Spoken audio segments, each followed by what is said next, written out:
শৰীৰৰ অভ্যন্তৰীণ অংগসমূহ। 1. হৃদয় হাৰ্ট।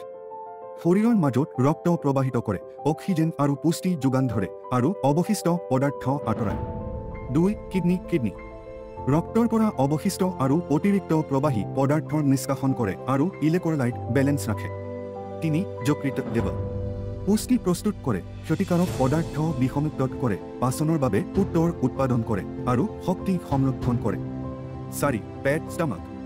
খাদ্যক তৰল ৰূপত পৰিণত কৰে আৰু পাচনৰ বাবে এসিড আৰু উৎসেচক ব্যৱহাৰ কৰে।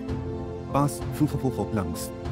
অক্সিজেন আৰু কাৰ্বন ডাই অক্সাইডৰ বিনিময়ৰ জৰিয়তে শ্বাস প্ৰশ্বাসৰ কাজ সম্পন্ন কৰে। 6. মগজু ব্ৰেইন। শৰীৰৰ সকলো কাৰ্য নিয়ন্ত্ৰণ কৰে, চিন্তা ভাৱনা আৰু অনুভূতি নিৰ্দেশ কৰে আৰু সমন্বয় বজাই ৰাখে। 10. আন্তৰাই খাদ্য হজম কৰে, পুষ্টি শোষণ কৰে, পানী পুনৰ শোষণ কৰে, বৰ্জ্য গঠন কৰে, ৰোগ প্ৰতিৰোধক সহায় কৰে আৰু উপকাৰী বেক্টেৰিয়া সংৰক্ষণ কৰে।